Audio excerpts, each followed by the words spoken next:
नमस्कार, मराठी अपडेट गुरु या यूट्यूब चॅनलवर मी ओमकार तुमचं स्वागत करतो। तर महा-टी-ई-टी म्हणजेच महाराष्ट्र शिक्षक पात्रता परीक्षा टी-ई-टीच्या ऑनलाईन फॉर्मला नोंदणी सुरू झाली आहे।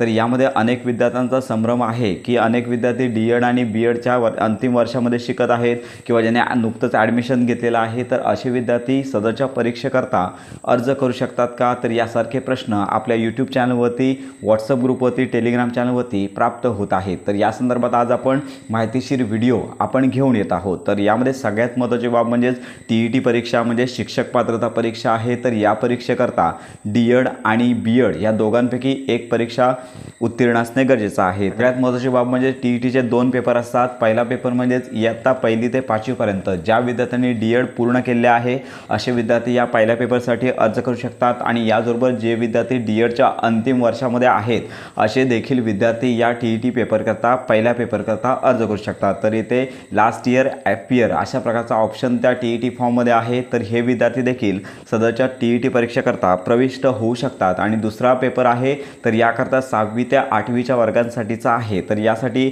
बी-एड अभ्यासक्रम उत्तीर्ण असणे गरजेचं आहे। त्याचबरोबर सगळ्यात महत्त्वाची बाब म्हणजे तुम्ही जर बी-एड अभ्यासक्रम उत्तीर्ण असाल तर पहिल्या पेपरसाठी तुम्हाला अर्ज करता येणार नाही आहे। तर याच्या उलटची बाब म्हणजे जर तुम्ही डी-एड उत्तीर्ण असाल आणि त्याचबरोबर तुमचं ग्रॅज्युएशन असेल तर तुम्ही पेपर क्रमांक 1 आणि 2 या दोघांसाठी अप्लाय करू शकता। म्हणजे डी-एड जर ग्रॅज्युएशन असेल तर दोन्ही पेपर देऊ शकता, मात्र बी-एड फक्त दुसऱ्या पेपरसाठी तुम्ही पात्र असणार आहेत। त्याचबरोबर बी-एड धारकांना पहिल्या पेपरसाठी अर्ज करता येणार नाही आहे अशी स्पष्ट नोटीस पोर्टलवरती देखील देण्यात आली आहे।